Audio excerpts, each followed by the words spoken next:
Mais finalement, nous parlons de quoi? Tout à l'heure ici, est-ce que vous savez que constitution représentée que constitution à Kabila, mais une constitution à peuple? Vous pouvez avoir le courage de dire ça à notre peuple. Vous pouvez avoir le courage de dire ça à notre peuple. Vous avez interdit aux Congolais de ne pas aller au référendum. Qui? Vous les Mouboutis, c'est leurs enfants. Qui? Vous les Mouboutis, c'est leurs enfants. On ne vient pas ici pour nous-mêmes. On ne vient pas pour amuser la galerie. N'a pas si oyo, carburé, matignon, ce mati, bambouteillage, nous allons les et lorsqu'on a devenu, c'est pour que ceux-là qui vont sacrifier leur temps, Batikana et Loko. Bien, Mati. Hein? Budget peut Mati. On a dit budget. On a dit. Tirage Oyo. Tirage Oyo. Et ça qui 400 francs. Et puis la poche. Et comme 1000 francs. Vous avez la poche. J'ai dit tirage Oyo. Et ça qui 400 francs. Et comme 1000 francs. Vous pouvez dire quoi? Malembe. Oh. Tikaboy. Bêta machine. De 400 francs à 1000 francs. Taux d'inflation de combien? 150%. Ça m'a déposé un budget à Minen. Budget. Ça m'a. Budget sur le papier. Mais réalité. Alobi biloko ebele awa biloko ya palissade azali ko sangisa ba sujet oyo kutu azali ko correspondre na thématique oyo pesaki bisote pour ne rien dire à la fin suka nango moni abimisi ba cirage ya ye moko azali ko utiliser pona ba sapato na ye a utiliser abimisi ba carte oyo ezalaki kutu na kati ya sujet le lote c'est pour vous dire que vous devez accepter. Parce que état de droit. Je dis, dans quelle rubrique rubrique budgétaire. Dans quelle rubrique budgétaire 27 millions à Nebimaka. Non. Donc, mais moi je dis, dans quelle rubrique budgétaire 27 millions à Nekendaka. Dans quelle rubrique budgétaire? Tant l'État, où Azali représenté dans le ministère public, a estimé que ezali na baindisi ope ezali kolakisake okoki kokima pouvoir et appréciation ana ezali ya ndeko na nga nikote ezali ya bandeko na nga opposition te ezali ya biso batu ya majorité te mais ezali pouvoir ezali reconnu na niveau ya justice na oyo babengi magistrat ya parquet. Quelle justice dont on nous parle? La justice où ceux qui sont censés dire le droit vont chercher comment se faire corrompre. Les décisions judiciaires, les raisons judiciaires sont vendues au plus haut front. Au plus haut front. La justice élève une nation. Mais la justice ne doit pas avoir plusieurs vitesses. Si on était dans un état, malheureusement ici nous ne sommes pas dans un état. Je m'en vais vous donner le cas de figure. Au peuple congolais, que cette institution financière congolaise, Oyebi Pisika Mbongo Yarame Kenda. Notez au sa réponse. Yo ozalaki na Congo, tozalaki na Congo te. Le président de la République lui-même s'était opposé à l'Ikamboaram jusqu'à ce que l'Ikamboaram est si là, à la satisfaction totale ya Baïmoka. Parce que Zalaki est l'oko bande kotumisa batu. Ozala mutu ya opposition, ozala mutu ya majorité, rame bandaki kobenda batu mbongo. Ba arrestation ndenge ezali de manière générale. Je donne des cas de figure. Bouchagera, avis de recherche. Nani Salomon Escadela, mandat d'amener au pied de l'avion, un père de famille, mari de quelqu'un responsable, dont la fuite n'était pas craindre, on les cueille devant, au pied de l'avion.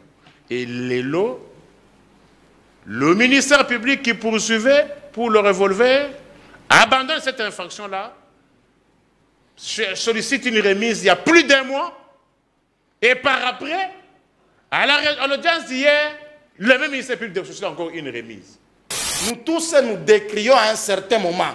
Le principe voudrait que Moutou, Tango, aye liboso à l'État, azala, na liberté, na aye liboso à Batou. Ce qui fait que aujourd'hui, ba exception est comme ba principe est comme ba exception. Et le premier à dénoncer ça, c'est le président de la République. Voilà pourquoi, et si Kabande Konanga Niko, Batika 1000 magistrats, le président de la République, dans les soucis, Yako Bongisa, sa justice na biso malamu. Il a recruté 5000 magistrats qui sont en train de suivre une bonne formation qui est d'abord fondée sur la déontologie, qui est fondée sur la probité morale et rendre la justice selon mibeko ya mboka. Merci. Bandeko oyo bakangaka bango bazali ko se faire corrompre. Il y a commission, il y a lutte contre la corruption, il y a présidence de la République. Bazawapi. Bandeko oyo ndeko Antoine Anomaki na commission oyo ezaki rattaché na présidence. Il y a lutte contre la corruption. Ils ont été trouvés, main dans le sac, auprès de la banque, en train de se faire corrompre. Ceux qui ont coupé sa situation, ils sont en liberté. Imbote na ba Congolais nyoso bisika bozwami ezali sengo mingi po ete mokolo lelo ezali mokolo yo ba Kongomani ba kotuna papa Sentinelle. Boni mabomba maki na Congo ekolo mboka na biso o esengeli tolobela bandeko balandi tolobi ete lelo tokolobela ba contour ya ba actualité politique ya makasi na mboka na biso tolobi yango ete les trains politiques de l'heure et ses parcours pour na koloba ete voyage à Mokozamboka na New York boyebi ete Mokozamboka ake ko assister na sommet à New York tokobeta masolo pour être Congo et kozala na discours et kozala na mayema koloba notamment Mokozamboka akobeta sete na hôtel situation sécuritaire ya mboka na biso akolobela pe likambo etali maponami pour être na Congo bandeko bakozela maponami esalema na ndenge ya kimia bolandaki mwana mboka Denis Kadima oyo azali mokambi ya seni na ngambo na ye pe atalisaki ete afungoli ekuke afungoli porte na ba partenaire nyoso oyo bazali ko participer na procès électoral soki bazala mituna esengeli bakutana basolola bakokutana pe akoyambaka bandeko nyoso oyo balingi bakutana na ye na cadre ya processus électoral na biso pe to noter accompagnement ya ba partenaire na ye esengeli ba été Union africaine pe européenne pe ba partenaire mususu bazali ko fungula ba ikuki na bango pona ko accompagner processus électoral na République démocratique du Congo. Procès Salomon Skadela ezalaki mokola lobi mbala liboso mwana mboka Salomon Skadela na état critique ya maladie na ye a répondaki bien que ba médecin ba boyaki ete ya solo azala liboso ya bazuzi kasi asalaki makasi po ete azala wana tokolobela yango pe arrestation ya ba opposant ndenge zali kokoba tina mokolelo toko mitu na mwana mboka Nesson qui parle moto ya PPRD azali wapi. Qu'est-ce qui se passe et pourquoi le silence du PPRD na base na mikolo koya toko eba yango d'entrée des jeux bandeko balandi tozali m'inviter mibale moko asili kokoma déjà na esika oyo tozali na mwana mboka maître Jean-Louis Masimango oyo azali moko ya baye na kati ya lingomba ya Union Sacrée azali mokambi ya Mpasa azali secrétaire général ya Mpasa aux amis parti politique na bango elongo na ye tokobeta masolo le temps invité na ye co-débatteur na ye akoma mona mboka Jean-Louis Masimango totonde botoni pe topesa mbote mbote ndeko Flavien mboka oyo bakozwali bakwa malamu kolanda biso mbote pa ya bandeko na ngai ya Shabunda esika bazali na pesi bango mbote pe moi mention spéciale ya mbote ya bandeko na ngai ya Funa ngai oyo molobeli na bino ya Funa nous sommes toujours au front pour apporter la lumière sur les questions politiques. Et Ambo Kanabiso, Ndenge Outi Koloba, nous représentons une famille politique et nous représentons un parti politique. Et Nakanisi Ndenge Nalubaka. Et si Kanyoso Boulamu ya Congo, et Sengi Bisoto qui ne correspondre, et Sengeli Tozala na avant-plat. Voilà ce qui justifie ma présence aujourd'hui dans l'émission. Nakanisi Tango Peko débatteur Nanga Kokoma, Oyazali ko représenter opposition. Nous allons faire un débat républicain pour que Baïmboka va retenir tout moi et loko moko et utana choc d'idées.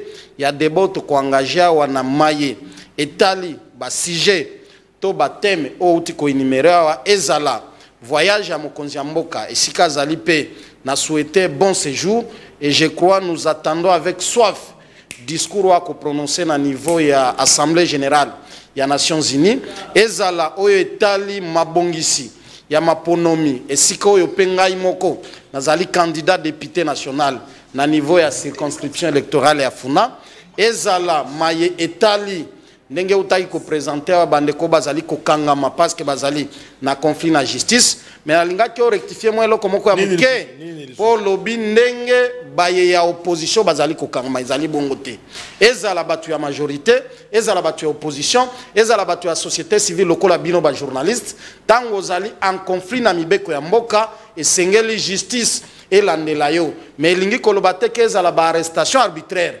esengeli esalema pe na lolenge oyo mibeko esengi po mutu azala interpellé na niveau ya justice et je crois nde cheval de bataille ya biso bayi mboka bayi politique na ngambo ya mokonzi ya mboka nde cheval de bataille ya mokonzi ya mboka alingi réellement Congo ezala berceau ya état de droit esika oyo justice ezali kosalema na lolenge ya malamu parce que toyebi ete ata Bible yango moko elobi la justice élève une nation et je crois bien que nous sommes sur cette voie-là et que le Congo puisse prospérer et nyonso o ezalaki ndoto lobi et comme réalité pour na bolamu ya Congo. Matondo mingi. Alors, moi namboka Jean-Louis Massimango tozobeta masolo na mayatali politique ya mboka na biso.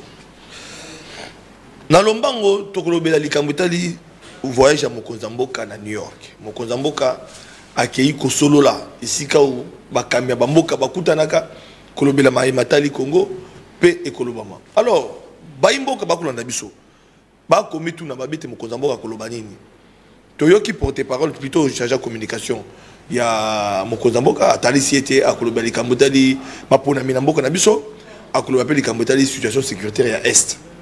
Mais na likambo tali maponami question moko ezali kotika ne pas baimboka lelo processus électoral oyo pona ba misusu ezali processus électoral moko déjà d'avance ba tricherie c'est bandaki composition à Seni tricherie composition à cour constitutionnelle tricherie.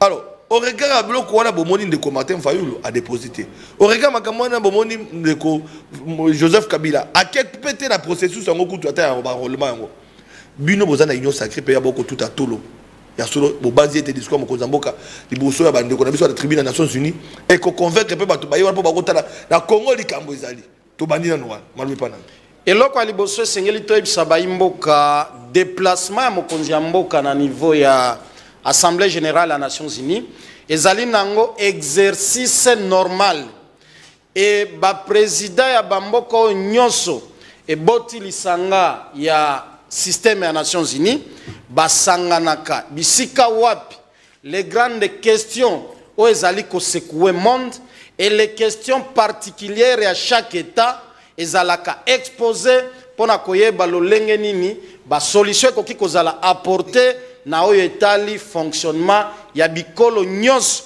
o ezalaka na kati ya système ya Nations Unies et nakanisi mokonzi ya mboka. Pour ce qui concerne particulièrement la République démocratique du Congo, nous traversons une situation un peu particulière où nous avons d'un côté la question cruciale de la sécurité en Mboka et nous avons de l'autre côté processus électoral où esengeli tozonge pa peuple mokonzi pona ko pesa ye kitis ya koyeba nanyo esengeli ya kambamboka na niveau présidentiel nanyo esengeli ya kambamboka na niveau il y a des députés nationaux, des députés provinciaux, ti nanenge tokokoma et pas des gouverneurs, des sénateurs. Kasi ezali ya kobombate na banda na aspect sécuritaire. Vous savez que Yambo Obanda. Voilà bande ko balandi boutu kolanda déclaration ya Rajek Nazela porte-parole moi namboka Edmond Izuba biso ba journaliste na otali kali kambotali collègue na biso to sanganaka pona ba journaliste pratiquement nyoso surtout ba journaliste bazali ko défendre l'intérêt ya mboka to zalaka wana quand il y a des dérapages quand il y a des histoires qui se passent pona ko na cadre de solidarité et puis na cadre de solidarité to zali ko soutenir ndeko na biso et komelie et kokomela ndeko mosusu to zalaka wana na kati ya bota po ete to sunga na biso voilà bande ko balandi to baki ete les trains politiques de l'heure et ses contours. Voyage à Mokonzamboka na New York, Seni na accompagnement il y a ba partenaire procès Salomos Kadela il faut même ko lobby to baki ete sengeto lobby là po ete ba kongomani ba mazali ko kende. Alors to bandaki et pas ya mwana mboka Jean-Louis Massimango o to tunaki tuna na Italie maponami mokozamboka kuna na tribune na Nations Unies akoloba nini na ngambo mosusu ba opposa ba ko kanga bango ka procès à Salomon Skadela oyo a qualifié un procès de honte pour être négé ko kende au regard de la situation politique ba opposant ko kangama est-ce que mapona mitozali ko kende et ko rassurer ba imboka et que mokozamboka les besoins tribune des Nations Unies na discours na a ko convaincre la population comme tous les gens qui union sacrée maloba pa na yo na pesi yo 4 minutes ozo maloba tokota malamo ko débattre non pas ozo maloba on a présenté tout à l'heure là. Merci beaucoup na kosala effort à rencontrer mutuna na yo na ngongo pesingai na bandaki ko argumenter par rapport à la situation politique parce que tunaki mokonzi ya mboka kolobani na niveau ya Nations Unies na assemblée générale toyebi que nous avons deux questions. La première question est orientée sur la situation sécuritaire et la deuxième question est orientée sur le processus électoral. Où est sengeli maponomi et salema na moya décembre. Il y a neo potoyeba kozong sela mokonzi ya mboka deuxième mandat où ezali velelo ya population congolaise où ezali velelo ya biso ba acteurs politiques ya ngambo ya union sacrée et je crois que ekozala bongo na moya décembre. Maintenant, dans l'état sécurité, vous savez que le président de la République Azali Kobunda, pour na monde entier, que le Congo Azali victime de la potentialité na ye, il y a richesse parce que ba dongolomiso, o bazali soutenu na ba multinationale, o bazali soutenu na communauté internationale, o bazali soutenu na Union européenne en utilisant la main noire, il y a président rwandais qui est Paul Kagame pour déstabiliser le Congo. Et c'est aujourd'hui une victoire parce qu'Ozali Kolanda à travers le monde, pour la première fois, Ozali Komona ba officiel rwandais être refusé même dans la mission diplomatique. Parce que quelque part, le Congo est en train de reprendre le flambeau. Il y a dignité na etali makambo ya diplomatie et je crois que Ezali Kofuta. Mais cela n'exclut pas aussi qu'au niveau interne, que nous puissions nous organiser davantage pour que l'armée Nabiso et la ta robe nango ya sika et bana commettre en déroute batombo ki otozali ko benga ba terroriste ya M23 oyo bazali pe envoyé na main noire toujours ya Rwanda pour na ko déstabiliser et ko occuper certains territoires yango zali komona mokonzi ya mboka gouvernement en place partout on parle na question ya ko rétablir sécurité na niveau ya est et à niveau organisation régionale, dans l'organisation sous-régionale, nous y participons avec efficacité. Nazwa deuxième volet Itali Makambo, il y a organisation à l'élection. Bande konabiso bazali ngambo ya opposition. Oyo bazala ki ko prône prophétie à échec que l'élection est ko salemate, c'est une occasion pour le président de la République de faire montrer na face à monde dans la tribune des Nations Unies que au Congo, il y a un pouvoir qui va respecter le délai constitutionnel parce que le président de la République a un mandat à 5 ans et voilà la République démocratique du Congo est organisée par élection en 2023 en décembre. Donc s'il y a certains acteurs politiques internes, locaux, la bande konabiso yakan, il y a FCC, na la Mouka El Fayoulou, parce que Bango Moko va renoncer na droit constitutionnel na bango, ba renoncer na devoir civique na bango, ya kozala soit candidat, donc kozala éligible, soit kozala électeur. Ezali pe droit na bango, je crois que c'est ça l'état de droit, tokoki ko forcer bango te. Mais nous travaillons pour que mokonzi mboka azwa mandat na ya mibale et je crois que les preuves sont là, les éléments sont là ko sala ki azwa deuxième mandat. Mais na lingi lisusu na corriger loko mokonde konangai. Yo zali mupanzi sango. Obandi musala ya journalisme lelo te ozali komona lolenge nini bato bazali ko kangama o bazali en conflit na mibeko ya mboka donc ekozala malamu te na itando ike na yo koloba kaka ndenge nini bato ya opposition bazali ko kangama non omona na mboka oyo les proches même ya président Félix Tshisekedi être arrêté wana ezalaki état de droit te wana ezalaki bato opposition te et que aujourd'hui ceux qui bande kona biso pe opposition bazali ko kangama je ne peux pas souhaiter malheur ya mutu lokola humain mais na kosenga ozala na kati ya opposition ozala na kati ya majorité tango ozali en conflit na mibeko et sengeli okende ko répondre oya na ba moyen de défense na yo et je crois aussi c'est ça l'esprit de l'état de droit mutu moko te akui kozala likolo ya mibeko. Et je comprends ton mesanaki bokamba mialolenge wana où il y avait des hommes forts et les lois de la République étaient qui faibles. Mais aujourd'hui, désormais, mibeko ezali likolo ya mutu nyonso. Ozala citoyen lambda. Ozali ko vivre pas non na walungu. Ezala mutu azali na kabe ya kamwanga. Je suppose pas ndeko nanga Nico, mais yazali mutu akuna te azali muimboka Kongomani. Ezala mutu azali na Kinzamvwete na Congo Central. Ozala na Bujara na Karawa. Et sengeli otosa mibeko ya mboka. Voilà. Et que justice est seulement dans les conditions, il y a des normes, il y a art pour que mboka na biso ekende liboso. Merci beaucoup, mais na kolinga pe ko yebake quand on parle il y a procès Oyo parce qu'on parle du procès qui a eu lieu hier. Donc quand il y a Bissele le Tolobele yango awa quand Vital Kamerhe qui est proche il était le cabinet chef de l'État. On en a parlé, Papa Sentinelle parle des cas Oyo Salema. Bissele on en a parlé. Donc c'est pour dire que mais Bissele lazalé mutu opposition non non Ndeko Kamerhe lazalé mutu opposition non non non donc ekozala malamu débat na ngai autour il y a ba cas politique. Ba coup d'état je parle des cas de prisonniers politiques dans le sens où ils allaient au Kende. Dans le contexte de qui n'a veille, il y a ba élection. Nous avons Mike Mukeba avec un cas isolé, Salomon Skadel avec son cas. Nous sommes à l'approche des élections. Donc au moins ba bazalina nouana, même na kota pouvoir dans mon côté na minute oyo azali na ngonga mona. Donc c'est pourquoi nous parlons des cas, il y a ba ndeko yo na minute tout dans quelques jours, il y a mapona mina précisé.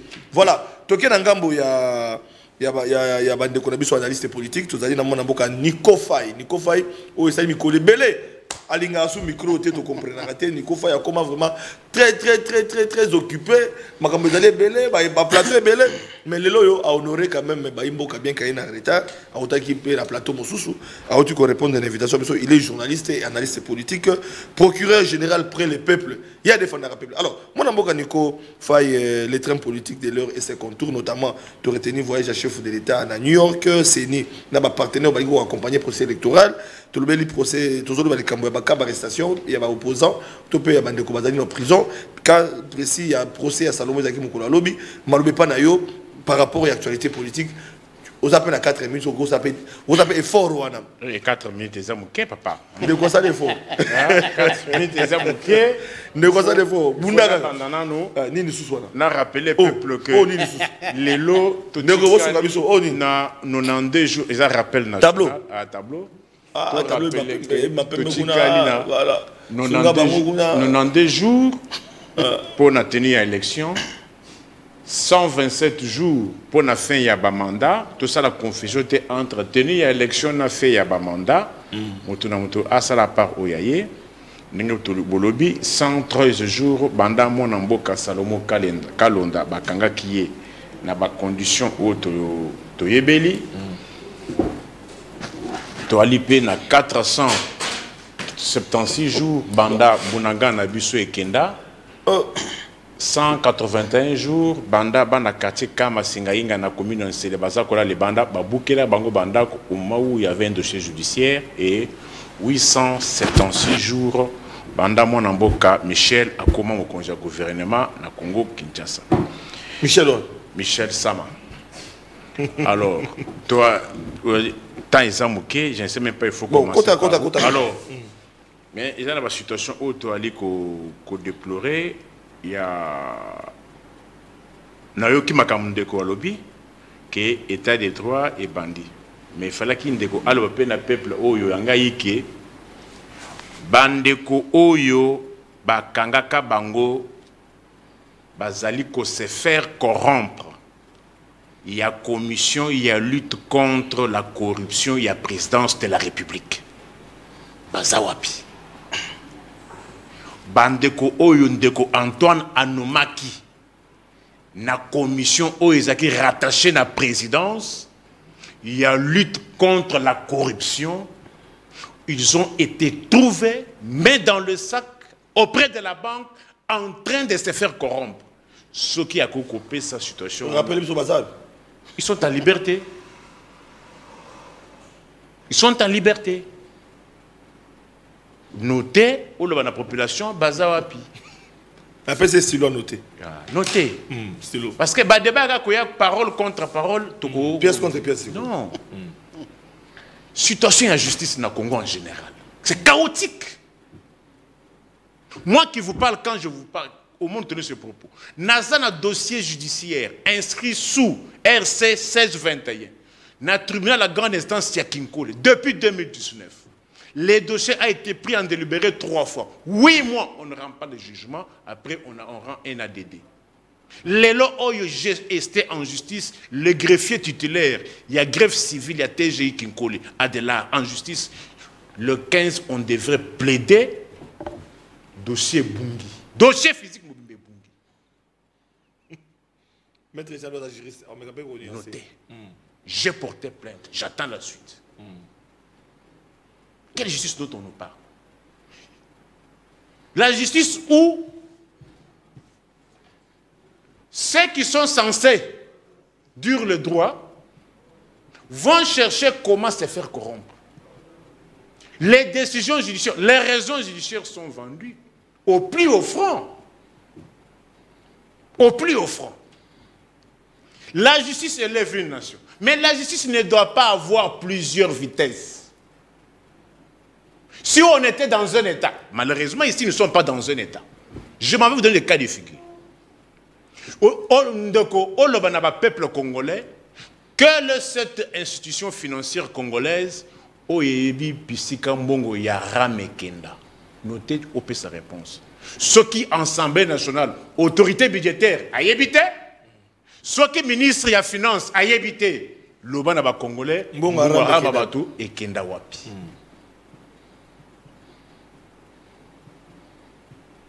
Alors, justice. Tout le monde peut être arrêté, on s'accorde. Personne ne décide de la loi. Mais la pratique, est-ce qu'ils allaient commettre Moutinho sans confiance? Disons non. Pour arriver à évaluer une situation, il faut toujours aller par deux cas de figure. L'Oba Penaba Congolais. Dans quelle rubrique budgétaire 27 millions de Congolais, il n'y a pas si et qu'il y a une palissade. Notez. Parce que l'état des droits. Je dis, dans quelle rubrique budgétaire? Dans quelle rubrique budgétaire 27 millions de Bimaka. Non. Donc, mais moi je dis, dans quelle rubrique budgétaire 27 millions de Kendaka? Dans quelle rubrique budgétaire? Alors, parce qu'on entend toujours. Où en sommes-nous avec le dossier, il y a ministre actuel, il y a hydrocarbures au Alalakana Aner. L'actuel ministre hydrocarbures raisonne à Alalakana Aner et il y a Bimakandengenin. Dites ça aux Congolais. Bah, arrestation arbitraire. Le législateur avait été clairvoyant. L'œil de l'aigle. Mais si on te soupçonne de quelque chose, la loi aimerait que bâtisse de l'acte à procédure. Il ne faudrait pas qu'on allègue pour alléguer. Je m'en vais vous lire. C'est que la procédure aimerait lorsque il s'agit à Moutouassali Mbeba. Article 15. Il y a code de procédure pénale. L'officier du ministère public peut décerner mandat de comparution contre les auteurs présumés des infractions. À défaut par l'intéressé de satisfaire à ce mandat, l'officier du ministère public peut décerner contre lui un mandat d'amener. Dans le cas de notre confrère Stani Boujakera, quel acte de procédure qui lui a été décerné? À part avis de recherche. J'ai lu l'article de l'intégralité. Indépendamment de tout mandat de comparution antérieure, l'officier du ministère public peut également décerner mandat d'amener lorsque l'auteur présumé d'une infraction n'est pas présent ou lorsqu'il existe contre lui des indices graves de culpabilité et que l'infraction est punissable de 2 mois et de sécurité pénale au moins. Le mandat d'amener est valable pour 3 mois. Ça ne nous intéresse pas. Il est renouvelable. Dites-nous, mandat d'amener et il y a Kambala mon côté. il y a les actes qui précèdent l'arrestation de nos Salema. L'arrestation de de manière générale. Je donne des cas de figure. Bouchagera, avis de recherche. Nani Salomon Escadela, mandat d'amener. Au pied de l'avion, un père de famille, mari de quelqu'un, responsable, dont la fuite n'était pas craindre, on les cueille devant, au pied de l'avion. Et l'élo, le ministère public qui poursuivait pour le revolver, abandonne cette infraction-là, sollicite une remise il y a plus d'un mois, et par après, à l'audience d'hier, le même ministère public sollicite encore une remise. Or, il n'est pas dit que pour toute infraction, officiel du ministère public, il faut qu'attendre. Les ministères publics instruisent à charge et à décharge. C'est-à-dire, ce qui est que non, il faut que charge des alliés. Mais ce qui est charge des alliés, il faut que mais ce qui est charge des alliés, et que Andimi, qu'on déférait dossier devant les cours des tribunaux, c'est-à-dire, il y a déjà suffisamment d'éléments. Pour que le dossier quitte le parquet, et qu'il y ait un tribunal, et qu'il y ait une cour, il faut ministère public. Si ce n'est pas par une citation directe, il faut ministère public. Il y a preuve. Parce que, ministère public ou bien le parquet, devant le tribunal, devant la cour, est une partie au procès. Au même titre que le prévenu. Il n'a pas de droits exorbitants. Et que la cour ou bien le tribunal ne sont pas tenus, il y a ma position, il y a parquet. Mais lorsque vous arrêtez un père de famille dans ces conditions-là, oui, on peut vous le permettre. Mais pourquoi commencer à tâtonner devant les tribunaux au moment où? Parce qu'il ne faudrait pas que tout ce que nous disons, que cela soit couché. Article 17 Parti Kaka. Parti Aliboso. Article 17 de la Constitution. Manifeste en CNT. Conscient passé au référendum. La liberté individuelle est garantie. Elle est la règle. La détention, l'exception. J'ai dit. Merci. Voilà, Bandeko Banadinaba qui était le train politique de l'heure. Et ses contours, il y a un autre parce que tout ce qui est malem na maponami et c'est un bloc qui est à gauche à droite. Toi, il y a un qui voyage à Mokozamboka à New York, dans le qui m'a embassé na compagnie partenaire, dans le qui m'a procès Salomon ça même au lobby, dans le arrestation, il y a ba politique négro ça demandé ko a évoqué mode opératoire. Et tout ça, il m'a dit tout à l'heure, à Pessika, Stani Boujakera, puis à Pessika, Salomon, Bakangaki, à Tangi Bamibeko, Oyo, et tout ça, là, qui n'ont pas de moto. Et là, opposante, et Kangelemi, dans le régime de Jérusalem. Alors, dans quel angle il y a moins d'amboka, peut-être élément, il y a procès à Salomon Skadela. Après, Mandekomi Balé va répondre à Ngana, tout dans les Kende, tout continuer toujours. Alors, moi, l'amboka, de quoi soulever, le baki tout le temps, opposante. Kaba Biselele, Bakangaki Bango Vital Kamere, Bakangaki, Salomon Skadera, Boujakira, journaliste, tout ça, le mode opératoire, il y a Rukanga Marabato. A évoqué le ministère public, où il s'est engagé, à la preuve, avant Tinda Yango, mais Marambo Sali Maboye, ils ont même ma frustration, dans la gestion de Bokamal, le panneau de l'Union sacrée. Réagir, Boni. Nakanisi réaction n'a ezali pas comme Union sacrée. Réaction n'angezali le cola scientifique et le cola praticien à droit. Oui, parce que nayoki tout à l'heure ndekonanga Nico. Oyo présenta qui le cola journaliste et analyste. Se transformer en organe de la loi et tirer des conclusions à partir de simple lecture. Il y a article 15, il y a code et procédure pénale. Et Nakanisi, il a fait de très bonnes écoles. Bato pe bazolanda biso nanda kubasala ba très bonnes écoles y compris aux journalistes. Ce qui aujourd'hui article 15 au autiko tanga awa a utilisé français oyo. Le ministère public peut naskangamika kanapé wana. Elingi koloba c'est une possibilité. Il n'est pas lié parce que pouvoir et appréciation na plénitude et action publique à l'État ezali na maboko nde ya ministère public. na magistrat ya parquet oyo azali korepresente l'état. Et tosalaka confusion wana te parce que na kati kaka ya article oyo atangi alobi ke ministère public nde akoapprécier ye mpe nde azali na pouvoir wana ya koyeba eske baelema nyonso ya culpabilité ya mutu oyo bazali kobengisa liboso ya justice ezali réuni ou pas. Ezali ndeko Niko Faye atende azali na pouvoir wana ya koapprécier. Donc mibeko azali ko reconnaître yango et pas ya ministère public. Ye na pouvoir na ye discrétionnel. Lokola organe o azali ko représenter l'état nde a ko apprécier est-ce que par rapport à ba élément nazali nango ezali ko lakisanga ba indice o ezali ko charger kingani pona sala nini pona bengisa ye. Wana eloko ya liboso.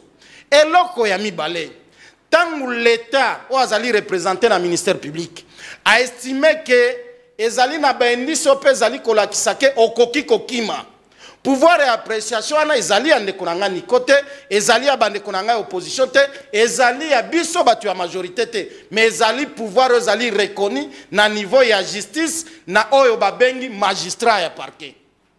Ne mutu ako apprécier. Et dans cette hypothèse là, akozwa yo, akovandisa yo nano quelque part, eloko batu ebele balobaka mandat d'arrêt provisoire. Elingi koloba te ke okomi condamné. Ozali ko jouir nano na principe à présomption d'innocence. Mais azali ko landela. Atala eske ba information azali nango. To ba feo ba yaki ko présenter ye. Ezali ya solo to ezali ya solo te. Et na suka nango nde a ko apprécier. Eske makamoyo ye atali a étudier ba enquête o amené.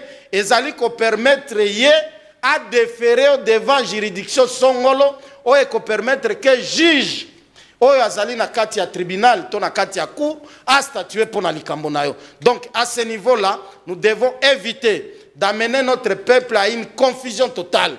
Et je crois que na moya lelo bandeko bazali kolanda biso na ndako biloko oyo ndeko na nga atangi ye moko pe alingi apesa sens nango na makanisi na ye ya ki journaliste mibeko epekisi yango et na kanisi les gens ont été édifiés que article atangi ezali ko pesa ministère public makoki wana ya pouvoir d'appréciation.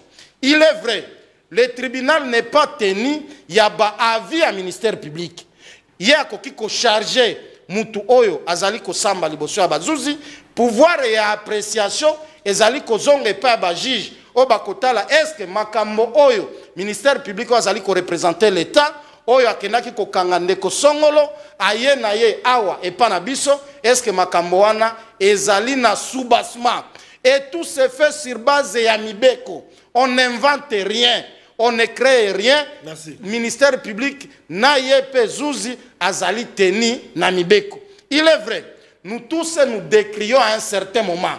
Le principe voudrait que mutu tangu aye liboso ya l'état azala na liberté na ye liboso ya baso. Ce qui fait que aujourd'hui ba exception est comme ba principe est comme ba exception. Et le premier à dénoncer ça, c'est le président de la République. Voilà pourquoi, et si Kabande Konanga Niko, batika 1000 magistrats, le président de la République, dans les soucis, Yako Bongisa, Yako Tambouissa Justice Nabiso Malamu, il a recruté 5000 magistrats qui sont en train de suivre une bonne formation qui est d'abord fondée sur la déontologie, qui est fondée sur la probité morale, et rendre la justice selon Mibeko ya Mboka. Merci. Voilà, Niko Faye. On a dit, mon cousin Mboka pas reconnaître ma justice, donc il m'a lamonté, m'a recruté ma magistrat. Donc base que ma magistrat va zoya wana, va remplacer ma magistrat oyo ya kala oyo, va mettre ça dans le système oyo konyo kolanga population. Na habité, malobe pas na yo. Vous allez satisfait? Non, mon frère. Oh.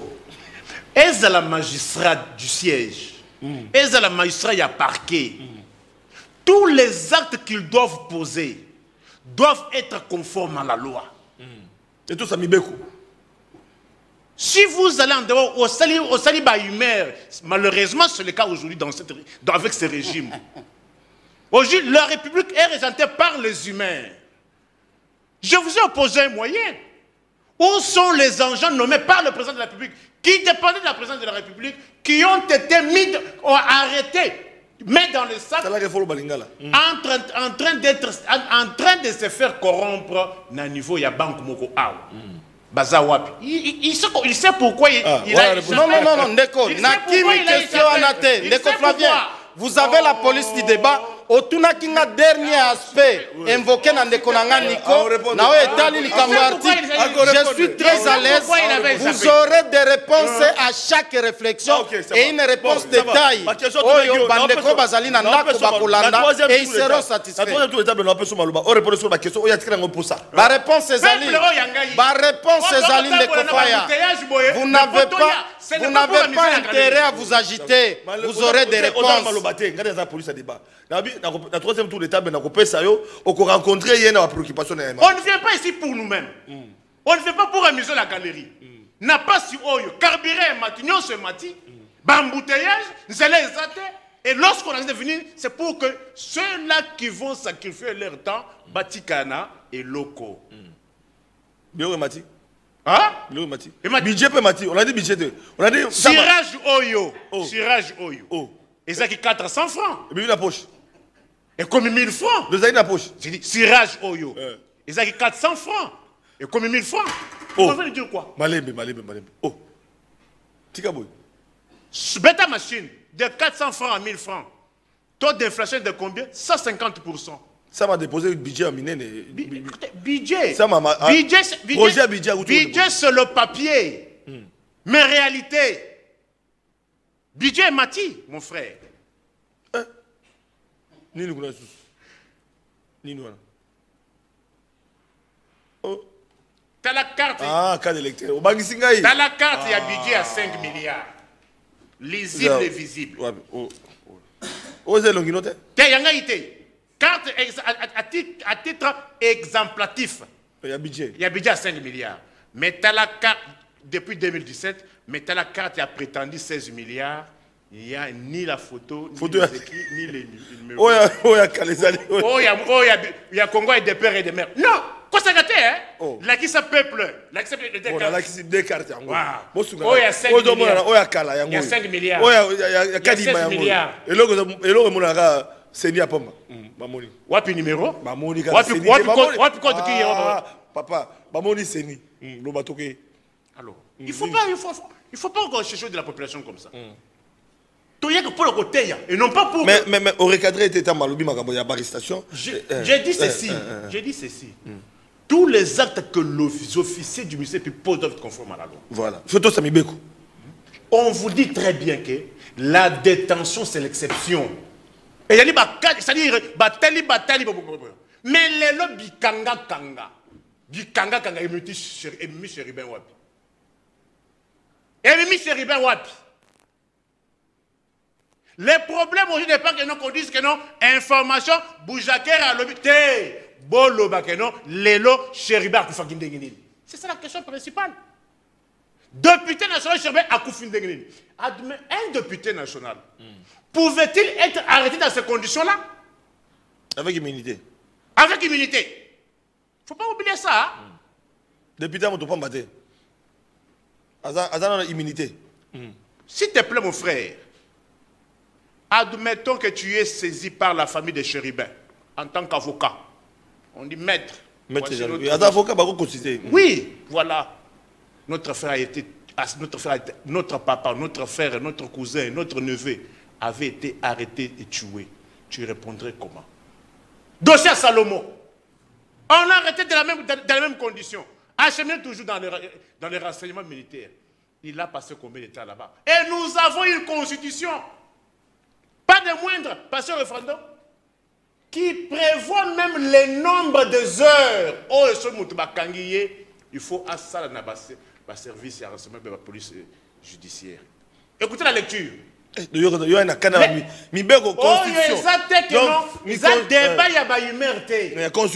tas de droits repose premièrement sur la Constitution et les autres lois sectorielles. Article 19. Mais c'est lui le père de cette constitution. C'est lui le père de cette constitution. C'est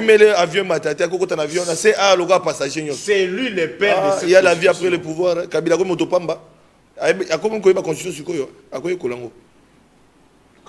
Vous dites ça à celui qui a battu le père de la Constitution. Quel est le politique qui faisait le tour, qui a fait le tour du Congo pour que cette Constitution passe au référendum? Si ce n'est pas lui. Si ce n'est pas lui. Nul ne peut être soustrait ni distrait contre son gré du juge qui lui assigne. Toute personne a droit que sa cause soit entendue dans un délai raisonnable par le juge de tutelle. Les droits à la défense et garantie organisée. Salomon Escadela, au service des renseignements, il avait été empêché d'entrer en contact avec ses avocats. Vous le savez? C'est une violation de la Constitution que Maître note qu'il réponde par rapport à l'article 19. Les droits de la défense est organisé et garanti. Toute personne a le droit de se défendre elle-même ou de se faire assister d'un défenseur de son choix, ce à tous les niveaux de la procédure pénale, y compris l'enquête policière et l'instruction préjuridictionnelle.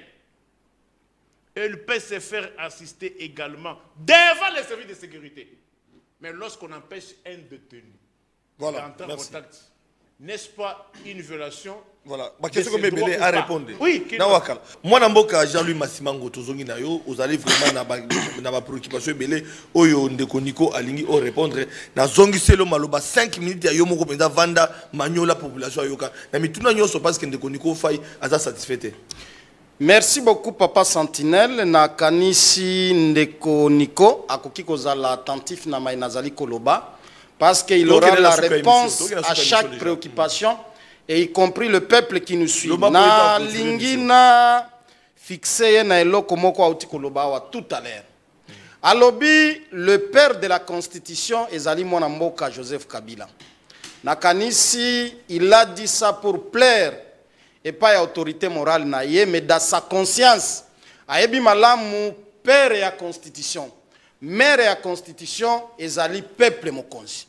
Parce que n'oubliez pas qu'en 2006, ce même peuple s'était prononcé en référendum pour que la Constitution ezala adoptée, promulguée en 2006, tel que ça a été modifié en 2011. Je pouvais comprendre Ndekonanga Soki Alobaki que la Constitution à transition, ezala qui na père nangoto mère naye, ezali ba belligérant, oyo bayokana na niveau à Sainte City, parce que cette Constitution là n'était pas l'émanation à volonté à peuple. Mais dire au peuple congolais aujourd'hui, pour plaire son camp politique, que la Constitution, il y a 2006, a pour père l'ancien président de la République, Nakanisi Ezali pe kozanga kozala honnête, na propre conscience naye, pe Ezali ko se moquer na population congolaise, et je crois que la population qui nous suit, Ezali komona ke malobawana utie pande konangai, c'est pour plaire à son chef, pour plaire à son mentor, et pas pour plaire ou bien répondre na oyo etali peuple. Nalandi alobi eloko moko wao. Que est-ce que je peux aujourd'hui dire likambo ya ministre à hydrocarbures qui était invité à l'ANER et Soukawapi.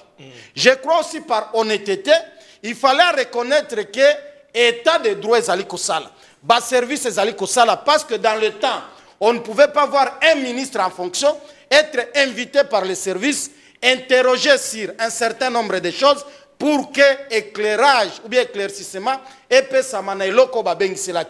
donc parce qu'aujourd'hui nous sommes dans une situation, dans un pays où les lois doivent être au-dessus des hommes, et nalobaki angwawa ozala président de la République, ozala mutu ya pouvoir judiciaire, ozala mutu ya exécutif, ozala citoyen lambda, et sengeli mibeko ezala likolo na yo. Donc dans tout ce qu'il a dit, dans tout ce qu'il a lu tout à l'heure dans la Constitution, il n'a rien ajouté de nouveau. Par contre, il est revenu sur mes premières affirmations ici. Yakolobake, nous devons tous nous incliner na oyo mibeko esengi tosala. Na rencontré ye na eloko alobike bandeko bazali ko kangama, bazali kaka bandeko ya opposition. Ndeko na ngai, nous sommes au ciel ou bien nous sommes en République démocratique du Congo. Yomoko rappelé Angwawa, on a vu autant de procès. Il y a bandeko kutubazala qui a majorité présidentielle, qui était aussi dans une situation, il y a maladie. Mais est-ce qu'à l'époque, ba accorder à bango pe ko kende ko se faire soigner libanda ba accorder à bango pe ba kende ko se faire soigner ezala na kati na kanisi que nous devons agir na juste mesure. Et la question ici notre population est mituna Congo. Pourquoi kaka na Congo tango kangami ozala ya opposition ozala ya majorité ne bisika sko ba malade nyonso e bombama e yaka kobima po senga kyo kende ko se faire soigner. Mais tango bo affichaka comportement o ezali ko kende à l'encontre ya mibeko ero wana boye bakateke bobela ka attention ero wana boye bakate bobela ka soki malade ya motema ero wana boye bakalikambo wana te non ndeko na ngai na oti ko bandaka sikoyo na yebi ndeko na ngai azali kokoma azali kotanga akozala na tana ya ko répondre na kende na likambo ya ram ndeko na ngai niko yo ozalaki na Congo to ozalaki na Congo te le président de la République lui-même s'était opposé à l'Ikamboaram jusqu'à ce que l'Ikamboaram est si là, à la satisfaction totale, il y a Baïmoka. Parce que Zalaki est l'oko et bandé kotungi sabatu. Ozala mutu ya opposition, ozala mutu ya majorité, rame bandai kobenda batumbongo. Et au mona na niveau ya Assemblée nationale, ko interpeller ministre, au mona na niveau ya gouvernement, ko zwa ba décision en faveur ya peuple. Parce que Rame Bandagi Kotungisa peuple. Et aujourd'hui venir dire sur un plateau à télévision que Mongo ya Ram, Eliama na Songolo, Mongo ya Ram et Salema Boje quoi, quelque part Ezali pe Kozanga, honnêteté vis-à-vis à peuple. Kozanga honnêteté vis-à-vis à peuple. Ndeko na ngai, ndeko Ezali Kozanga honnêteté liboso à peuple. Je croyais aussi par honnêteté scientifique. Par honnêteté comme un bon compatriote, un bon citoyen, pour féliciter notre gouvernement, pour féliciter le président de la République, Félix, pour féliciter le Parlement, parce que cette histoire est ram, to salanini, to bloqué ango, les loyo baïmoka, baïnité na bango, Elia makalisu sute. Alobi biloko ebele awa, biloko ya palisade, azali ko sangi sabasije, oyo kutu azali ko correspondre na thématique. Oyo pesa ki bisote pour ne rien dire à la fin. Souka nango moni abimisi basirage ya ye moko azale ko utiliser. Kona ba sapato na ye a utiliser abimisi ba carte. Oyo ezalaki kutu na kati ya sujet le loté. C'est pour vous dire que vous devez accepter les bonnes choses qui sont en train d'être faites par le gouvernement en place et kokumisa oyo ya malamu peut décourager ya mabe. Nico doit clôturer, doit conclure na yokasi. Parce que le peuple a moniqué au lobby place Mouaram et Bomamité. Boyo Kamibeko, code pénal militaire. Parce que les lots, ils ont débat. Et en conclusion, au conclure, ils ont l'état humain. État de droit, il faut qu'on. N'a pas sur le bureau. C'est ce qui nous reste. Les lots, Salomon Kalonda. Qu'est-ce qu'il est en train de faire là-bas? Départ son arrestation. Dès comme état-major général et renseignement. Écoutez l'article 156. Il y a code pénal militaire.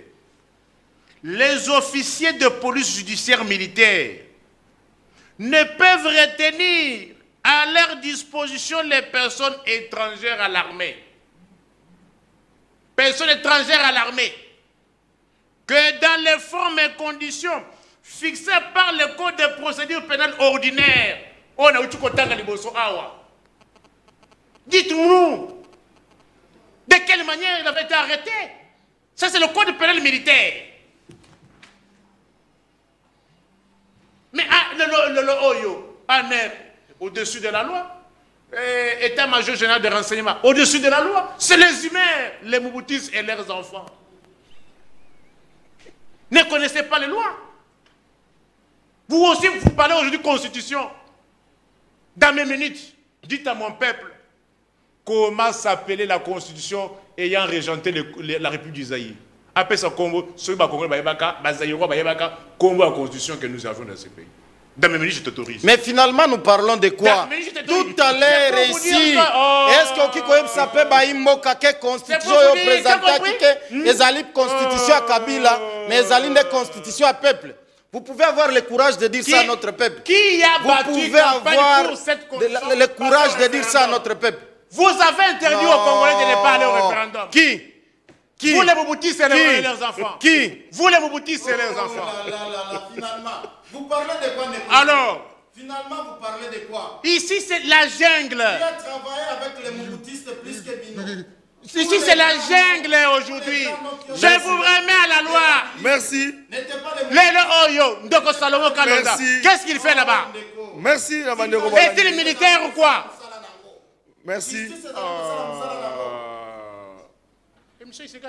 Et monsieur Sili. Merci beaucoup. Merci, Nandeko Nico Faye. Merci, Maître Jean-Louis. Merci, Nabil Watozuli Bakwa Kolanda. Nako garder bango semaine prochaine. Pièce contre pièce, beaucoup contre beaucoup. Mais bon, on remplace là la canette au éviter.